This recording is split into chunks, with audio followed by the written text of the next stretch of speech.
Merci de votre intérêt pour la transformation numérique et la GED.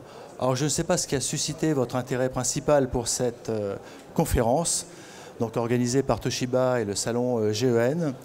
Est-ce que c'est la transformation numérique? On peut dire un buzzword dont on entend parler depuis plus d'une dizaine d'années. Ou est-ce que c'est une appétence pour la GED?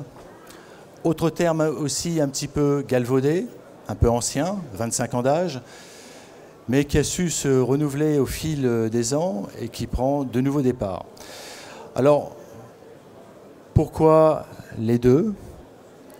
L'objectif est de vous démontrer que pour réaliser la transformation numérique d'une entreprise, on verra bien sûr sur la définition, il faut avoir un socle solide. Et ce socle solide passe par des outils qui sont à la disposition.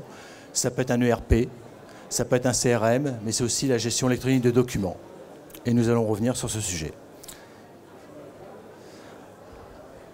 Alors, peut-être d'abord commencer par une définition, transformation numérique des entreprises. Tout le monde a sa propre définition. Nous allons tenter d'y apporter quelques éclaircissements. Il faut remarquer aujourd'hui que tous les médias couvrent largement, et d'autant plus sur Internet. Je me suis amusé à regarder les terminologies, les expressions transformation numérique sur Google, que tout le monde peut faire facilement.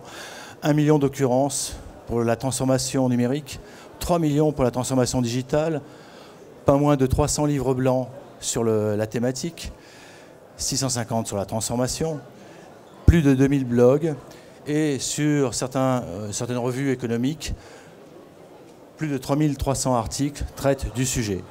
Donc c'est vraiment un sujet bien couvert par les médias, parfois d'une façon alarmiste, bien repris par tous les éditeurs de logiciels, de solutions, parce que, surtout dans l'actualité actuelle, il y a une forme de côté anxiogène, parce qu'il paraît que les entreprises françaises sont en retard, ce qui est un petit peu dommage, notamment par rapport aux entreprises européennes. Juste avant de commencer, quelques petites citations qui sont liées justement au monde, au concept de la transformation numérique de l'entreprise. Donc la première, dans le nouveau monde, comprenons numérique, ce n'est pas le gros poisson qui mange le petit, c'est le plus rapide qui mange le plus lent. Juste pour dire que l'importance pour l'entreprise d'être agile, de savoir s'adapter. La seconde, innover c'est facile, la difficulté c'est transformer une innovation en un vrai business. Donc deuxième point, après l'agilité, la capacité d'innovation. Et puis la dernière, que j'ai trouvée plutôt amusante, mais pourtant qui est aussi une problématique, peut-être une crainte partagée par de nombreuses entreprises pour franchir le pas. La plus grande difficulté de la transformation numérique, c'est de changer la roue de la voiture sans l'arrêter. Donc voilà clairement le message.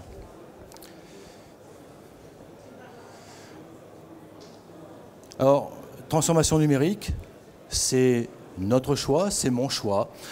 Il existe beaucoup d'expressions sur le sujet. En voici quelques-unes. Transition digitale, numérique, transformation numérique. Digitalisation de l'entreprise, digital aussi également. En fait, dans toutes ces expressions, la langue française est très riche. Il y en a peut-être certaines qui ont plus de pouvoir que d'autres. Le mot transition, je l'aime personnellement pas trop. Pourquoi? Parce que transition indique que l'on part d'un point et qu'on arrive à un autre. Et après, qu'est-ce qui se passe? On a atteint l'objectif, c'est terminé. Dans la notion de transformation, une transformation peut être continue. Donc une remise en cause permanente et un effet de continuité. Et puis entre le choix digital et numérique, là je vous laisse le choix. Je pense que le terme numérique est plus large que le terme digital. Pourquoi? Simplement parce que l'expression vient certainement de l'anglicisme digital, pour digital en français, mais en fait tout est axé uniquement sur la gestion de l'Internet. Alors que la transformation numérique des entreprises, c'est comme un sujet beaucoup plus vaste que cela. Alors de quoi parle-t-on? Une définition simple. La transformation numérique, c'est quoi? C'est un processus d'intégration des technologies digitales, comprenez Internet, mais pas seulement, dans l'ensemble des activités d'entreprise. Et ce qui est important de savoir, donc de voir, c'est que ça touche tous les services d'une entreprise, que ce soit les RH, la comptabilité, la communication, bien sûr, la logistique, l'activité commerciale. Et pourquoi pas la direction financière. Je lui préfère une autre définition, qui est celle-ci. La transformation numérique consiste à tirer le meilleur parti des technologies numériques. Vous voyez, j'ai repris le terme numérique pour améliorer des aspects très divers comme les processus d'une entreprise, et on sait combien il y en a, la productivité, la compétitivité, la différenciation, l'innovation et certainement d'autres choses.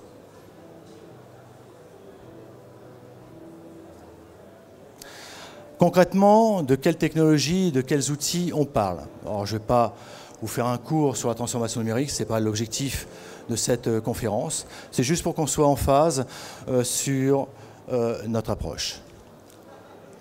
Donc voilà une petite slide avec des exemples d'applications, de technologies diverses et variées, de terminologies employées. Alors c'est vrai que l'outil de messagerie électronique était un premier pas.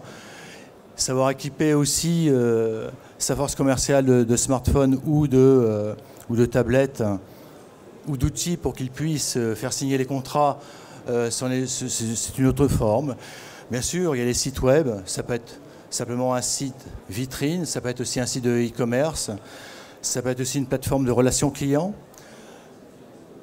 La technologie mobile, elle, rassurez-vous, je ne vais pas tous les faire, peut prendre aussi divers aspects.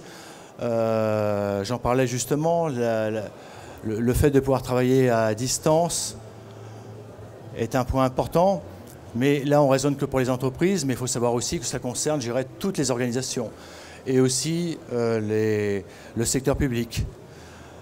Où là, par exemple, la technologie mobile, ça va être simplement de préparer des applications pour avoir les horaires des transports, pour gérer l'éclairage urbain, pour être en contact aussi également avec les usagers.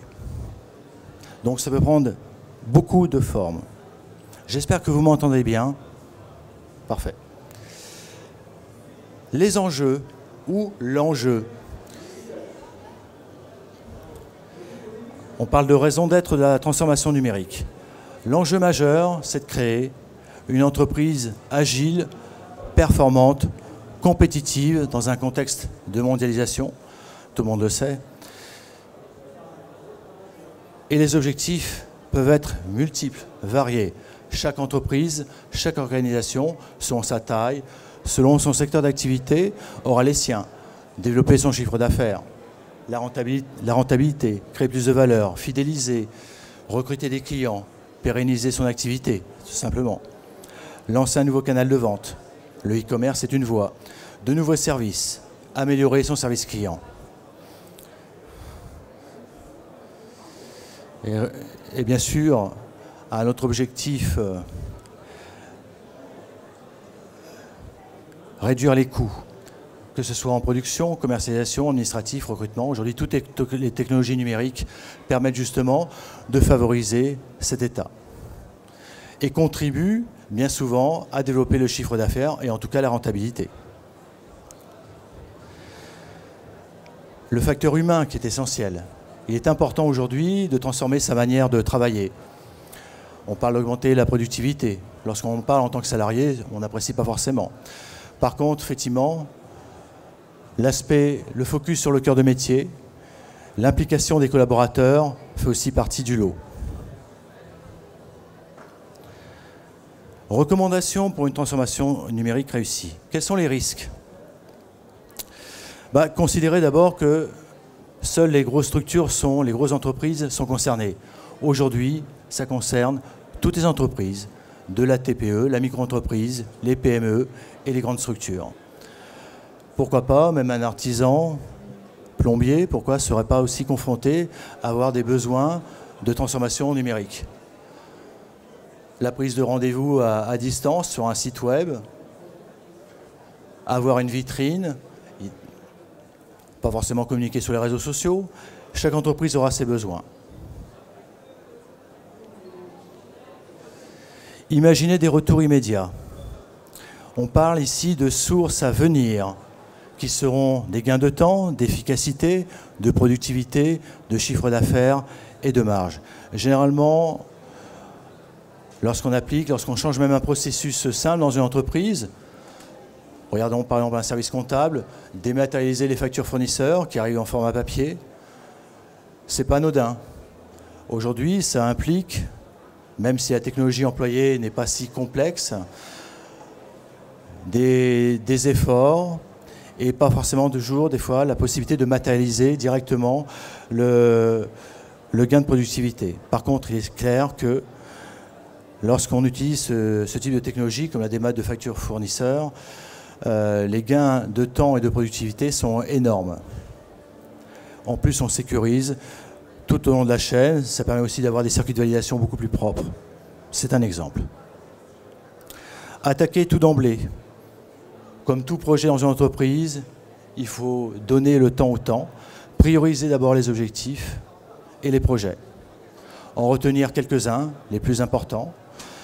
Peut-être que dans certains cas, la priorité n'était peut-être pas forcément de dépenser des dizaines de milliers d'euros sur un site web, vitrine, alors qu'on est sans réel, parce qu'on est dans le monde B2B. À la limite, on va alimenter l'information de nos concurrents, mais peut-être pas plus. Il y a peut-être d'autres projets, d'autres approches plus importantes à gérer.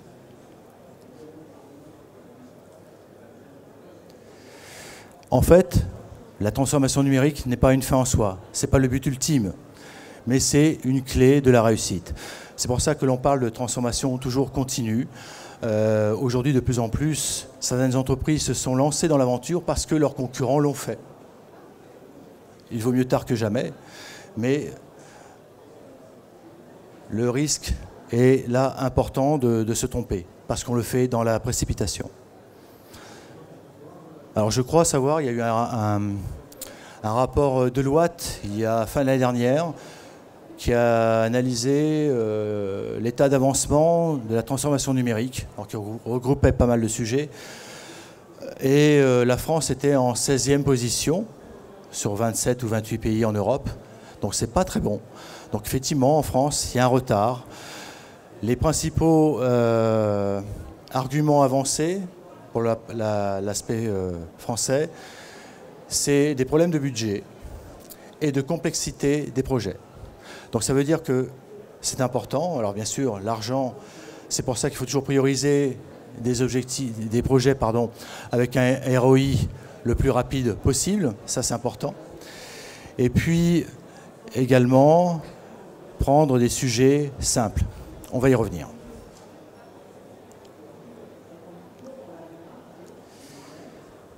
Pour réussir cette transformation numérique, il y a un ou des prérequis. Il faut partir d'un socle solide. Il est clair que si on n'a pas d'informatique déjà dans son entreprise, c'est un petit peu compliqué. Mais on n'a pas forcément besoin d'avoir, je dirais, des salles bourrées d'ordinateurs ou d'avoir aujourd'hui des solutions se présentent dans le cloud, par exemple. Mais ce qui est important, c'est au moins de choisir ce qui va jouer un impact réel sur l'organisation de l'entreprise. Il faut rationaliser l'organisation, les tâches, les process. Et pour ce faire, vous avez besoin au minimum de 2 choses. Alors on peut se dire, oui, peut-être que pour l'artisan, ça sera peut-être un petit peu compliqué. Avoir ce qu'on appelle un ERP, qui va permettre de gérer à la fois tous les aspects de l'activité commerciale, la logistique, la relation client, et j'en passe des meilleurs, la compta bien sûr. Et puis il y a une autre solution, qui est la gestion électronique de documents. ERP et GED sont 2 applications totalement complémentaires. Et on reviendra pourquoi dessus. Certains ERP intègrent parfois une GED, mais je vous expliquerai pourquoi c'est dangereux. Donc identifier de manière pragmatique les projets à fort ROI, l'ERP, le CRM, la GED, ou parfois des solutions de dématérialisation simples. On verra effectivement, on parlera de ce que c'est qu'une GED. Et puis ce qu'est la GED la plus simple aujourd'hui, c'est votre ordinateur, c'est les répertoires Windows.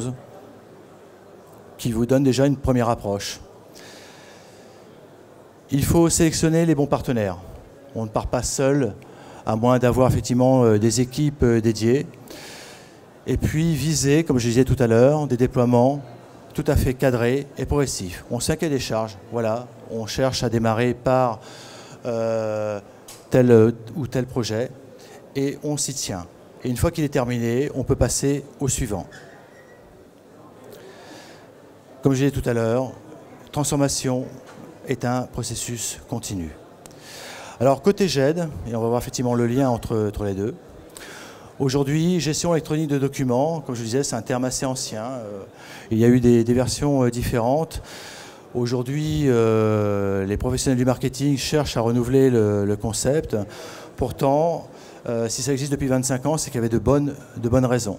Donc je ne sais pas si parmi vous, certains ont déjà leur entreprise équipée de GED.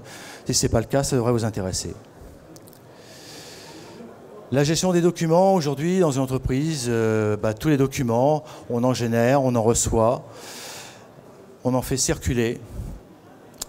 C'est une véritable problématique. Donc de plus en plus de fichiers que l'on génère, fichiers bureautiques. Vous avez aussi, bien sûr, tous les documents papier qui arrivent dans l'entreprise, ce qu'on appelle le courrier entrant, les factures entrantes. Mais lorsqu'on parle aujourd'hui même de la problème des factures entrantes, vous recevez des factures sous diverses formes.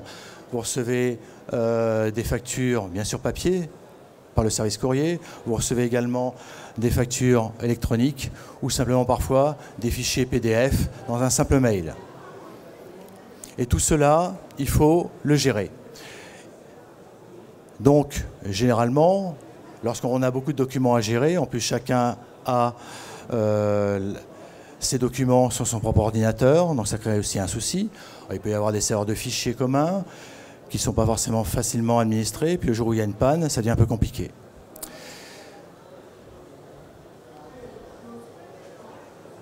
De plus en plus de documents à gérer. Donc, actuellement, il y a un chiffre sur les fichiers numériques qui croissent d'à peu près 60% chaque année. On les compte en gigaoctets. Pour le papier, j'avais un chiffre, je l'ai enlevé pour cette présentation, parce qu'aujourd'hui, justement, dans le cadre de la transformation numérique, le document papier a perdu un peu de son importance. Mais ce chiffre n'est pas si vieux, il était de l'ordre de 50%. Et ça se voit pas forcément dans un service compta, mais aussi dans un service d'administration des ventes, à tous les niveaux. On entasse ces documents. Alors bien sûr, on fait des efforts de classement physique, ce qui est parfait. Mais au bout d'un moment, qu'est-ce qu'on en fait de ces documents? Par exemple, les factures, vous savez qu'il y a des durées légales de conservation, donc on ne peut pas les supprimer. Vous êtes obligé de les garder une dizaine d'années. Et puis il y a d'autres documents qu'il faut conserver parfois moins longtemps, parfois plus longtemps. Donc là, on a créé un concept dit de salle d'archives pour entasser ces documents. Mais tout le monde n'a pas de salle d'archives parfaitement équipée. Donc c'est un gros problème. Et aujourd'hui, dans une entreprise, ces documents papier et ces documents électroniques se cumulent au fil des années. Et il n'y a généralement aucune gestion pour la suppression.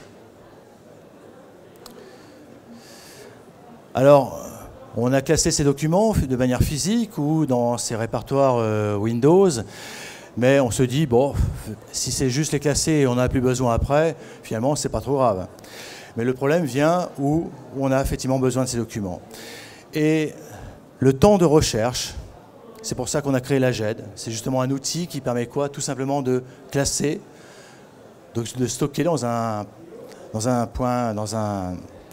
îlot central, de classer les documents. Et après, d'avoir un outil qu'on appelle un moteur de recherche qui va vous permettre de retrouver très facilement. Et il y a des études qui ont été faites sur la recherche de l'information. Donc là, ces chiffres tiennent compte d'entreprises qui ne sont pas équipées de gestion électronique de documents. C'est-à-dire que ce sont souvent des Américains qui ont réalisé ce genre d'études. Alors ils ont parfois des chiffres communs, des chiffres parfois différents, mais on sait, et vous avez tous été confrontés à ce problème-là, vous avez besoin de retrouver un fichier sur votre ordinateur ou simplement un email, parce qu'aujourd'hui, il y a de plus en plus de documents importants dans les boîtes de messagerie, et là, ça devient compliqué. Et on a vite fait de perdre quelques minutes, voire beaucoup plus, et peut-être même dans les cas critiques, de jamais retrouver le document en question. L'AIM, donc, c'est une association américaine qui fait des études régulières de productivité. Les Américains sont très forts sur ce sujet. Et qui a évalué que le temps passé est de 7h30 par semaine. Bon, 7h30 chez nous, ça a une valeur symbolique. Ça veut dire quoi? 1h30 par jour sur une semaine. Je pense que ce chiffre est un peu exagéré. Tout dépend après des métiers, de l'activité de chacun, bien sûr. Un autre cabinet américain qui s'appelle l'IDC a évalué à 7h40. Donc on était sur le même niveau. Et puis là, c'est un cabinet anglais qui a estimé que le temps perdu, donc là, ils ont même ciblé sur une TPE, limite PME, le temps perdu par employé pour une mauvaise gestion documentaire. Entre 40 et 50 minutes par jour. C'est aussi pas mal. Nous, chez Toshiba, on est un peu plus raisonnable. On dit, tiens, 30 minutes par jour. Et je pense que si vous réfléchissez un petit peu, 30 minutes par jour, on les passe très vite, très rapidement. Cherchez un email, cherchez dans vos répertoires un document que vous demande un collègue ou le patron, et très vite, n'importe quel employé se retrouve effectivement à ces problèmes de productivité. Alors dans certaines entreprises, pour certains employés, ça sera peut-être que 15 minutes. Pour d'autres, ça sera peut-être beaucoup plus. Dans un service compta qui est mal géré. Et si on s'amusait à compter ce temps en équivalents salariaux, c'est juste une indication. Savez-vous combien représente 30 minutes par jour sur une année en termes de coûts salariaux pour une entreprise? Eh bien là, on tombe sur des chiffres assez impressionnants. Ça représente à peu près 2000 € par employé confronté à cette problématique. Juste à rechercher. Peut-être qu'il n'a pas trouvé. Donc là, c'est un montant minimum. Alors, en général, on ne raisonne pas forcément de cette manière-là, lorsqu'on investit ensuite dans une GED, mais c'est pour vous montrer quand même que l'importance en perte de productivité dans une entreprise, lorsque on n'est pas doté d'outils qui permettent justement de réduire ce temps de recherche et de classement. Pour le temps de classement, il y a aussi des études qui ont été faites. Là, ça ne concerne pas tous les métiers, mais on perd aussi du temps même à classer ses emails. Quelques secondes, quelques dizaines de secondes. On compte toujours sur le moteur de recherche pour nous retrouver les documents, mais si vous en retrouvez 1500 ou même via l'explorateur de Windows, c'est possible aussi, vous risquez d'être un petit peu surpris. Et on perd tous du temps. Et une demi-heure par jour, je peux vous assurer. Donc là, c'est sur une base de 1,5 fois le SMIC. Bon. Derrière tout ça, donc, a été inventée la gestion électronique de documents, la fameuse GED. Donc le concept existe depuis déjà maintenant une vingtaine d'années, prend de l'essor depuis, on va dire, une dizaine d'années, 10-15 ans. C'est vraiment un écosystème sécurisé. Donc là, ça veut dire que tous les documents importants de l'entreprise sont rassemblés dans un même espace informatique. Et là, le basique de la GED, c'est stocker, classer, de manière automatique, si possible, bien sûr, et d'autoriser l'accès facile à l'information. Grâce à quoi? Grâce à ce qu'on appelle un puissant moteur de recherche, type Google ou d'autres technologies, et puis d'indexation. Ça, c'est sa technique pour justement retrouver facilement les documents. L'objectif de la GED, c'est quoi d'abord? C'est rendre l'information accessible plus facilement, plus rapidement, plus sûrement, pour ceux qui en ont réellement besoin, bien sûr, et ceux qui en ont les droits. Aujourd'hui, par rapport à une gestion physique, sans GED, le temps d'accès aux documents est divisé en moyenne par 10. Donc si on reprend le chiffre, ça veut dire que bon, divisé par 10, c'est pas 0. Il y a pas, même si le meilleur moteur de recherche du monde vous donnera vos résultats de documents en quelques secondes, mais ça ne sera pas toujours, je dirais, réduit à 0. Et la GED a considérablement évolué.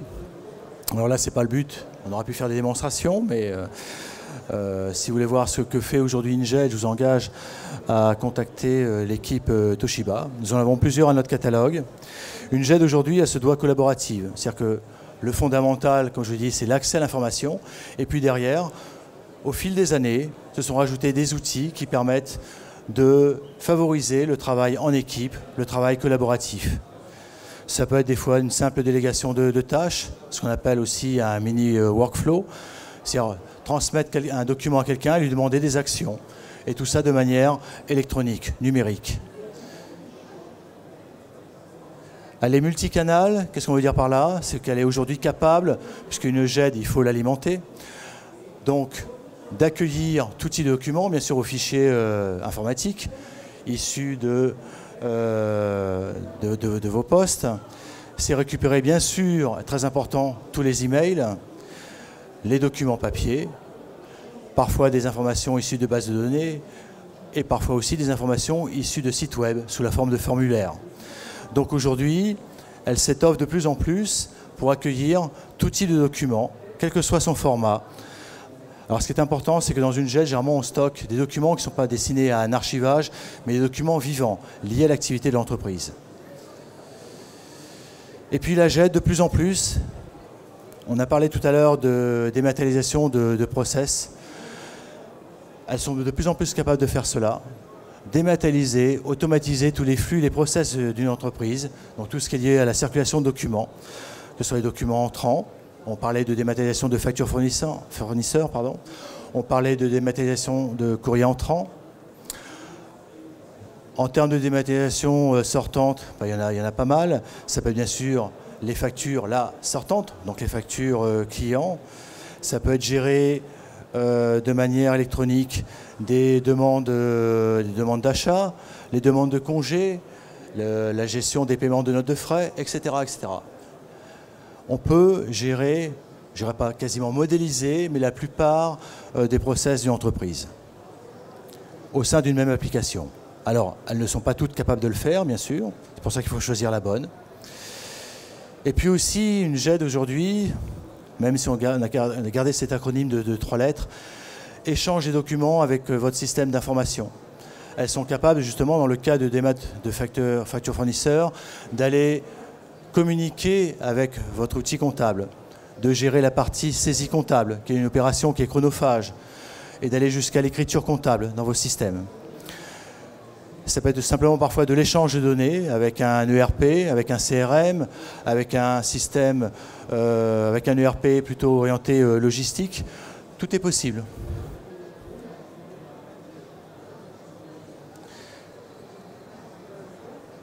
Et puis aussi, accessoirement, ça sécurise vos patrimoines documentaires.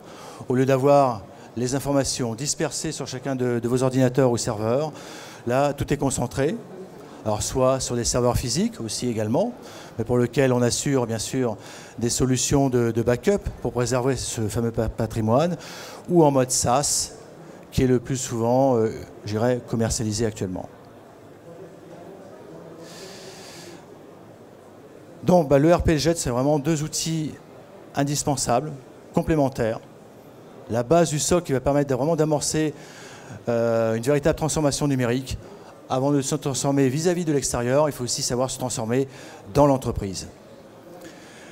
L'idée, c'est que, et on va le voir après sur quelques autres slides, c'est que tout ce qui circule en entreprise soit sous un format en fait 100% numérique et de pouvoir gérer, en tout cas être prêt à transformer tout ce qui arrive en entrant sous format papier et aussi également en format numérique et que tout ce qui sort de votre entreprise soit sous format numérique. Alors, un ERP, oui, comme je vous le disais tout à l'heure, tout seul, ça ne suffit pas. Il possède, c'est vrai, ses propres bases de données. De par sa nature, ce n'est pas une source d'information complète. Il ne saura pas gérer, par exemple, tout ce qui est source email ou autres documents entrants, le courrier entrant, par exemple. Ce n'est pas son boulot. Donc, il faut effectivement une solution complémentaire qui puisse gérer tout ce flux documentaire et sa sauvegarde. Et puis généralement aussi un ERP, c'est quelques utilisateurs, c'est pas tout le monde, chacun a ses propres droits, alors qu'une GED, ça peut se gérer très facilement au niveau des droits et on les gère de manière intelligente pour toute ou partie de ses collaborateurs. Et puis comme je disais, bien sûr, une nécessité de GED communicante avec l'ERP justement, et puis la plupart des applicatifs métiers de l'entreprise. Aujourd'hui, c'est une forte tendance Alors vous avez toute une gamme de JET qui peut exister sur le marché. Il y a ces fameuses JET dites de stockage. Il y a des JET collaboratives qui sont plus là pour pousser la collaboration, le travail d'équipe, qui sont dotés de fonctions de workflow, de versionning par exemple, ou d'outils de communication sur le document, ou d'équivalents. Par exemple, on trouve maintenant des fonctionnalités assez amusantes. Tout ce que vous trouvez aujourd'hui dans la vie réelle se trouve sous un format maintenant électronique. On trouve maintenant l'équivalent de la bannette papier en format électronique, pareil, pour diffuser une information à un groupe de personnes ou à une seule. On trouve la graffeuse virtuelle pour rapprocher des documents entre eux. Et lorsqu'on utilise l'outil de recherche, on est retrouvé le document, vous avez tous les documents qui sont liés aussi accessibles. On a le post-it électronique, enfin, donc tout ce genre d'outils aujourd'hui qui sont disponibles, qui permettent de rendre plaisant et favorisent le travail en équipe, en tout cas dans l'entreprise. Donc pour conclure sur juste cet aspect-là, donc c'est vraiment devenu une pièce stratégique de votre système d'information. Et aujourd'hui, c'est vrai que si on regarde un peu sur le marché français, il y a à peu près un tiers d'entreprises qui sont globalement équipées. Les grosses entreprises, les grosses structures le sont équipées avec des systèmes très importants. Mais plus on descend vers les petites entreprises, parfois pour peut-être parce qu'une méconnaissance, ou on imagine qu'un problème de budget. Pourtant aujourd'hui, une JED, on peut en trouver sur le marché à partir de, en prix d'achat pour une entreprise, peut-être 1 € par mois par utilisateur. On commence à ce niveau-là. Avec un minimum d'utilisateurs, bien sûr. Mais qui est très raisonnable. Pour 5 utilisateurs, voilà. Ça vous donne à peu près un prix d'entrée aujourd'hui pour une JED compétitive et qui répond, alors pas à tout ce que je vous ai montré, bien sûr, parce que les besoins ne sont pas les mêmes sur une micro-entreprise ou une TPE, mais aujourd'hui, la JED, c'est pas insurmontable. Comme le RP aujourd'hui, en mode SaaS, vous avez pas mal d'éditeurs sur le marché qui vous donnent des accès pour quelques dizaines d'euros par mois.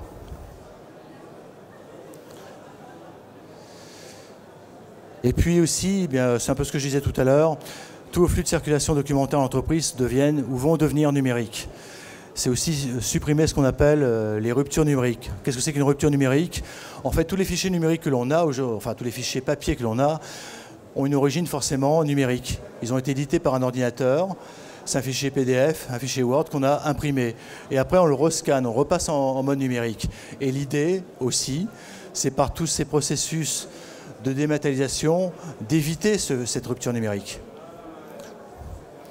Et aujourd'hui, on a un des cas typiques avec les factures fournisseurs, où parfois, il y a une étude de Iron Mountain qui est sortie, je crois, il y a à peu près 2 semaines, qui montre encore aujourd'hui que lorsqu'une entreprise reçoit ses factures entrantes en pièces jointes, en format PDF, dans 77% des cas, la facture est imprimée.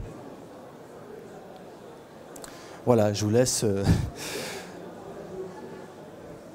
Et puis, derrière, il faut que la JED, ça aussi c'est un point important, avec une JED que l'on puisse répondre, et dans le cadre de sa transformation, répondre aux exigences ou aux ambitions de l'État, parce que aussi l'État aujourd'hui a pas mal boosté tout ce qui est aspects divers de la transformation numérique, notamment via l'administration fiscale, d'abord pour ses propres services, mais cherche aussi à imposer un modèle de fonctionnement. Et la cible aujourd'hui, il y en a eu 2, en tout cas récentes, et vous en avez certainement entendu parler, c'est la facture électronique, le premier point. Et puis le deuxième, c'est le bulletin de paye. Et je peux vous assurer qu'il y aura d'autres documents dans le futur qui vont passer très importants et qui vont suivre la même marche. Donc ça veut dire que quelque part, lorsqu'on s'équipe d'une JED, c'est un peu un couteau suisse, c'est vrai. C'est un outil qui est communicant, qui vous assure la sécurité de vos documents, qui permet d'y accéder facilement, d'être plus réactif vis-à-vis de vos clients, vos fournisseurs, et même en interne à l'entreprise, mais qui permet de répondre à énormément de problématiques. Et celle qui est la principale, c'est de pouvoir dématérialiser la plupart des process de votre entreprise. Alors concernant justement ce push de l'État, alors il y a eu des afflux récents ces dernières années de réglementation qui poussent justement à la dématérialisation. En voici quelques-uns, peut-être certains d'entre vous les connaissent, peut-être d'autres pas, je ne vais pas rentrer en détail. Beaucoup ont entendu parler de Chorus Pro. Si vous êtes travaillé dans une collectivité, forcément vous en avez entendu parler. Il y a une loi Macron aussi, c'était à l'époque où il n'était pas encore président, qui a pondu en 2015 une loi, on va y revenir parce qu'elle a quand même des conséquences importantes pour la plupart des entreprises du secteur privé, et puis des lois de finances. Et puis derrière tout ça, il y a aussi sous le push des éditeurs, des divers experts, un afflux de normes, toutes liées à la dématérialisation. Une pour l'archivage électronique, une pour une numérisation dite fidèle, c'est-à-dire ou voire fiable. On y reviendra dessus après. Mais c'est important parce que ça veut dire que demain, peut-être, on y est presque, on va pouvoir numériser ces originaux papier d'une certaine façon, justement ces factures entrantes, et leur donner la même valeur juridique, la même valeur probatoire que l'original papier. Donc, au lieu de conserver ces originaux papier qui prennent beaucoup de place, on pourra dès lors les supprimer en toute sécurité. Et votre fichier numérique, votre fichier électronique aura la même valeur. Et si demain l'administration fiscale, l'URSSAF, ou si par malheur vous vous trouvez dans les tribunaux pour une histoire de contrat avec un concurrent, le fait de présenter ce fameux document qui a la même valeur probatoire que l'original vous permettra de travailler beaucoup plus efficacement et d'éviter d'avoir à archiver tous ces documents de manière physique. Alors, Chorus Pro, je ne sais pas si vous connaissez, si vous avez un intérêt dessus, mais aujourd'hui ça concerne, effectivement, c'est une plateforme de l'État qui a été lancée en tout début 2017. Je regarde si je suis dans les temps, oui. Et qui permet justement de contribuer à la généralisation de la facture électronique. C'est-à-dire qu'au fil du temps, déjà les collectivités, le secteur public doit gérer ces émissions dans ce mode-là, mais par contre, tous leurs fournisseurs ont l'obligation, d'une manière progressive, au fil des années, de générer à l'intention d'une mairie, d'une école, des hôpitaux, des factures électroniques. Donc ça a commencé au tout début de 2017 par les grands groupes. Ensuite, au 1er janvier 2018, c'est ce qu'on appelle les ETI, donc les entreprises de plus de 250 personnes. Donc c'est actuellement. Au 1er janvier de l'année prochaine, ça va concerner toutes les entreprises de plus de 10 personnes. Donc imaginez, et puis dès le 1er janvier 2020, ce sera les micro-entreprises. Donc l'artisan plombier dont je vous parlais tout à l'heure, qui travaille avec une mairie, devra aussi générer des factures électroniques et fournir des factures électroniques qu'il devra déposer sur cette fameuse plateforme. Alors l'objectif, c'est toutes les 100 millions de factures que gère l'État ou tout le secteur public, et qui sont issus de 1 million d'entreprises. Donc 1 million d'entreprises devront utiliser cette fameuse plateforme Chorus Pro. Et bien sûr, les collectivités récupérer leurs factures sur cette plateforme. Au 1er janvier 2020, toutes les entreprises, donc liées à l'État, ne travailleront qu'avec des factures électroniques. Donc l'idée pour l'État, c'est de se dire, c'est de créer une sorte d'effet de boule de neige. C'est à partir du moment où on commence à éditer, si pour une entreprise privée, j'ai une partie de ma clientèle qui sont des collectivités, je dois déposer, donc générer mes factures électroniques. Et pour les autres, de manière traditionnelle en facture papier, l'idée c'est de pousser justement à uniformiser toute cette opération et ne travailler que par le mode électronique. Alors il faut savoir qu'aujourd'hui, pour les 2 premières phases, la dernière en 2017, il y a eu à peu près 8 ou 10 millions, ces 10 millions de factures qui ont été gérées par Chorus Pro. Vous voyez, on est encore un petit peu loin des 100 millions, mais ça ne concernait que les factures des grands groupes. Et tous ceux qui ont voulu anticiper cette opération. Généralement en France, c'est vrai qu'on attend toujours le dernier moment pour se lancer, mais dès à présent, quelles que soient les entreprises, avoir la possibilité d'éditer ces factures d'une manière électronique vers Chorus Pro, c'est déjà un avantage. En tout cas, on se prépare pour le futur. Donc par conséquent, au 1er janvier 2020, en théorie, plus aucune entité publique ne gérera de factures papier. Ils n'auront que des factures électroniques à gérer, à récupérer et à gérer via Chorus Pro. Et puis, en parallèle de ce fameux concept Chorus Pro, il y a eu la fameuse loi dite Macron. Même objectif, mais là, entre entreprises privées. Sauf que là, il n'y a pas eu d'obligation d'émission vers une autre structure. Là, le phénomène a été inversé. C'est-à-dire que toute entreprise privée d'une certaine taille ne peut plus refuser la réception d'une facture électronique. Aujourd'hui, lorsqu'on vous envoie une facture électronique, si vous ne voulez pas recevoir de facture électronique, vous pouvez dire non, je veux une facture papier. C'est votre droit, c'est en les textes. Mais depuis le 1er janvier 2018, ce droit de refus d'une facture papier n'est possible que pour les entreprises de plus de 250 personnes. Ce qui veut dire que, à partir du 1er janvier 2020, plus aucune entreprise privée ne pourra refuser une facture électronique. Donc, vous voyez, ils ont créé une sorte de concept de cercle vertueux qui va faire que, je ne dis pas que la facture papier va complètement disparaître, parce que même si on n'a pas le droit de refuser, on peut toujours émettre des factures papier, mais à un moment donné, il faudra vraiment se poser les bonnes questions. Est-ce qu'il est encore intéressant de travailler à la fois avec des factures papier électroniques dans une entreprise? Autant travailler effectivement d'une manière homogène, et la voie, c'est la facture électronique. Et ce qui est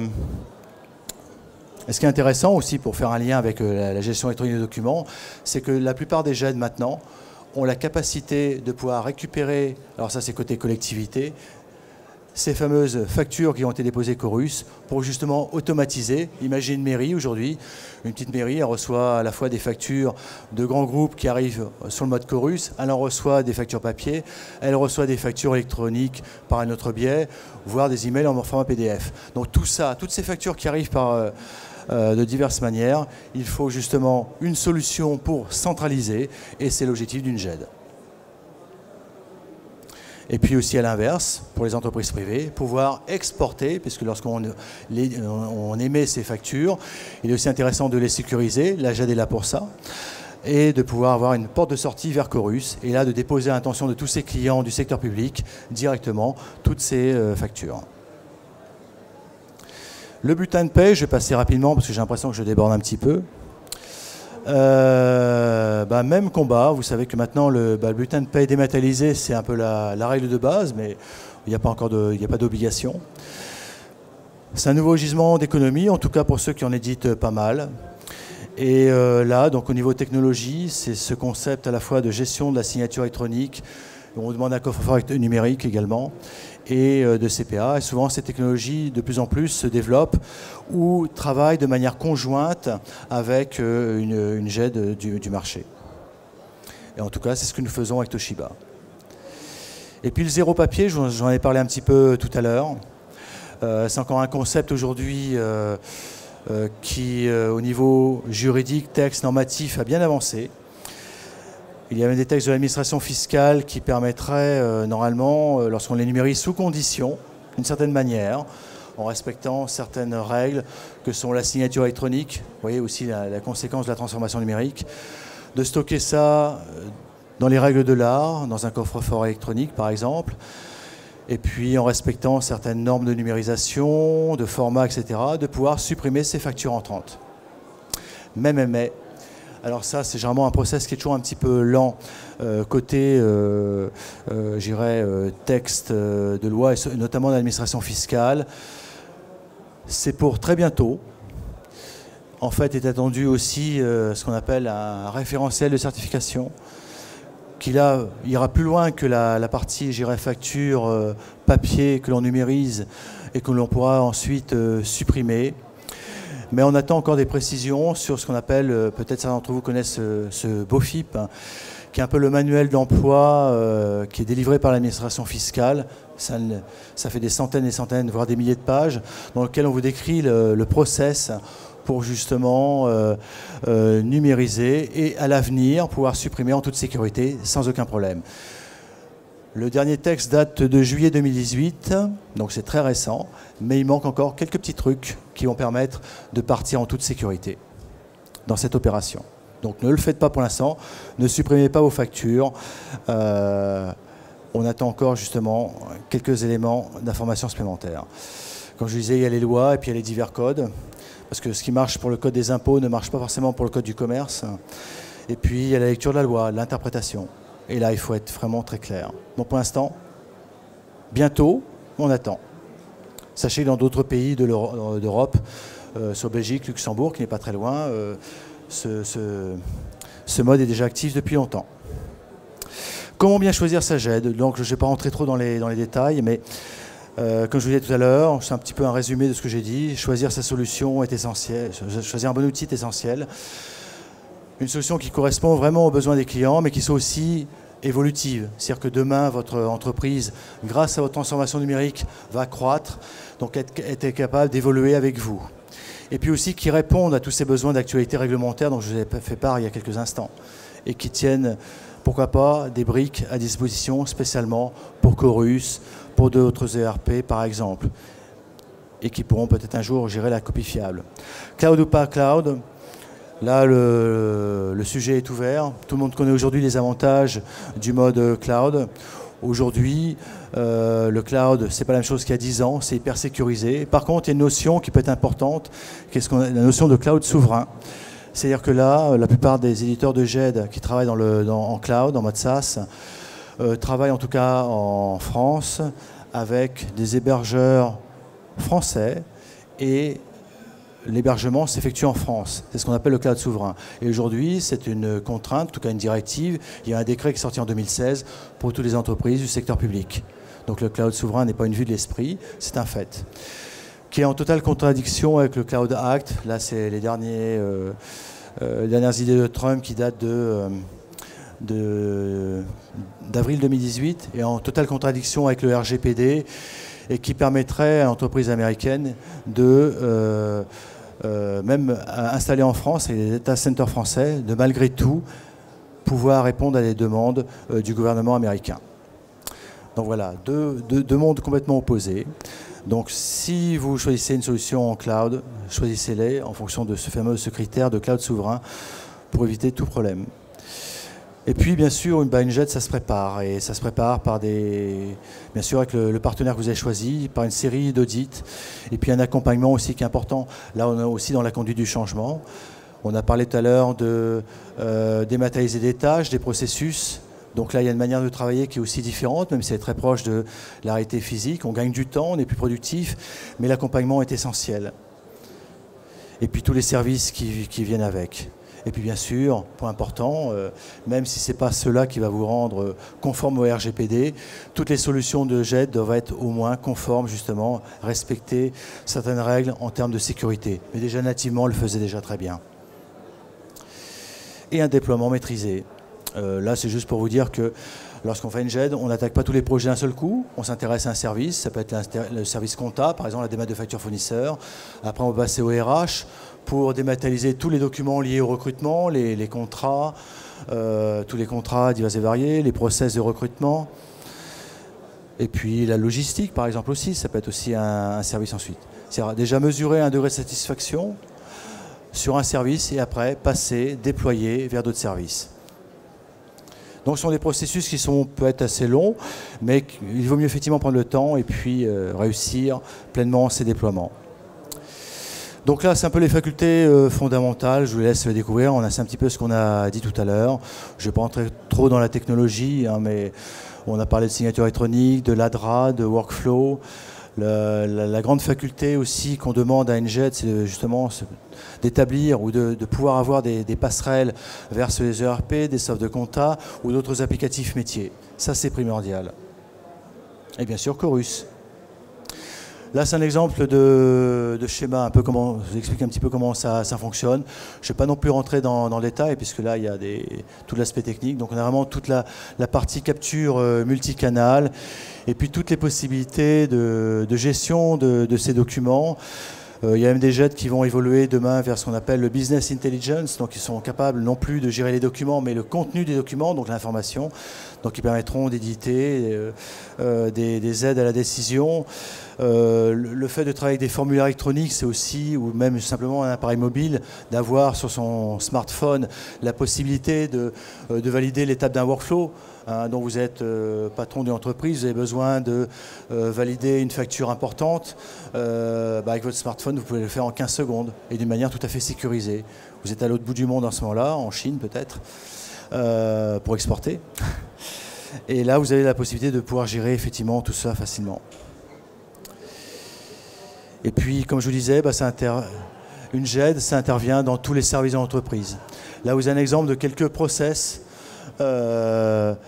Ça peut être la gestion des contrats, ça peut être, là il n'y a même pas le marketing, mais pour le marketing c'est aussi un outil important. Tous ceux qui ont la responsabilité des contrats, les services juridiques, le RH, la gestion des CV, tous les documents de l'entreprise sont concernés par la GED d'une manière générale. Et puis juste pour terminer, peut-être parler brièvement, mais bon, si vous avez besoin d'informations, nous sommes à votre disposition. Aujourd'hui, nous avons donc Toshiba est intégrateur de solutions. On est constructeur de matériel bureautique, mais aussi intégrateur de solutions de dématérialisation. Et nous avons deux GED. Pour l'instant, nous avons choisi d'avoir deux solutions. Une qui est beaucoup plus orientée, qui est celle de droite, qui s'appelle iGED, qui est plutôt une GED collaborative, simple, intuitive, pour les TPE, les PME, mais qui sait aussi communiquer, qui sait aussi importer des factures de chorus. Donc vous voyez, ça évolue aussi dans le temps. Donc plutôt sur le travail collaboratif. Et une GED qui est plutôt spécialisée, donc là pour les PME ou pour les entreprises qui ont besoin de dématérialiser des process compliqués. On a parlé de la démat de factures fournisseurs, mais tous les autres process de l'entreprise peuvent être aussi dématérialisés. Et pour ce faire, nous nous associons aussi à un partenaire, les deux vont de pair, qui nous permettent de gérer ce qu'on appelle la dématérialisation légale et fiscale. Donc on parlait tout à l'heure de démat de bulletin de paye, de l'import, de l'export vers Chorus, de la démat de facture fournisseur, mais à un certain niveau, et la démat de facture client, qui nécessite aussi d'avoir des conditions spécifiques de travailler. Et tout ce petit monde, effectivement, travaille de concert pour la plus grande satisfaction de nos clients. Voilà, j'en ai terminé, donc je ne sais pas si vous avez des questions. On doit avoir à peu près un quart d'heure, je crois, donc c'est bon.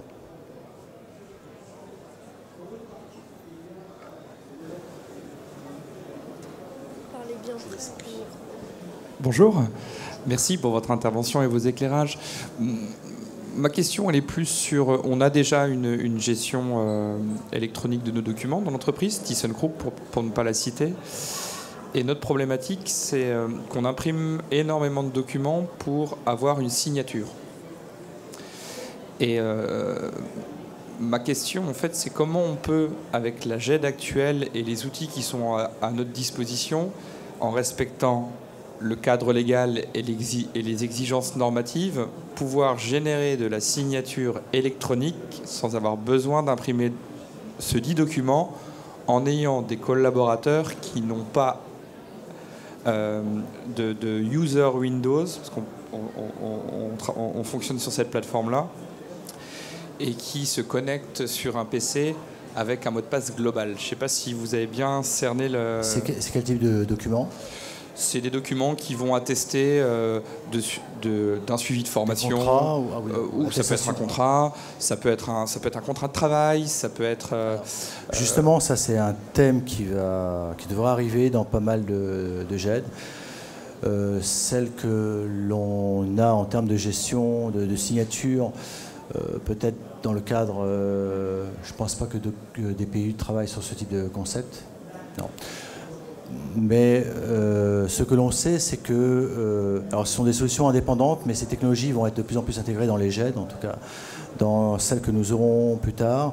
C'est la possibilité de faire des signatures type contrat, tout en étant rattaché à la GED. C'est-à-dire qu'on génère le contrat dans son logiciel bureautique, elle passe par la GED et pourra être gérée entre les divers utilisateurs de la GED en signature électronique. Là, ce que vous évoquez est un sujet un petit peu différent. Aujourd'hui, il existe des outils, je dirais, autonomes ou indépendants qui permettent justement de faire la signature électronique. Mais là, on sort un petit peu de notre registre. On peut en parler après si vous voulez. Des questions sur la GED, voire la transformation numérique? Merci. Oui, Patrick Muller, je suis expert comptable commissaire aux comptes et vous avez évoqué assez longuement le sujet de la facture électronique. Selon vous, quelles sont les incidences à attendre de la facture X? Alors, la facture X, c'est vrai, c'est un standard européen. Normalement, on ne le trouve pas trop encore sur le marché français. Ça va permettre de faire plutôt ce qu'on appelle un peu une forme de DI, puisque là, toutes les informations, les métadonnées sont là. Je pense que ça devrait au contraire, bien sûr, faciliter cet échange d'informations, parce que la facture électronique présente plusieurs formes aujourd'hui. Et je pense que la facture X a un chantier qui était déjà promis pour déjà un petit peu de temps, mais qu'a priori, on ne voit pas encore vraiment venir sur notre territoire.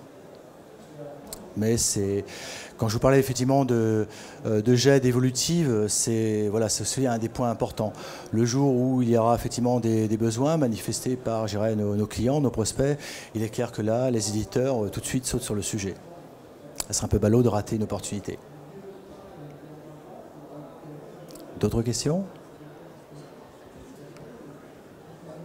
J'avais jusqu'à quelle heure? 45, je crois, ou non?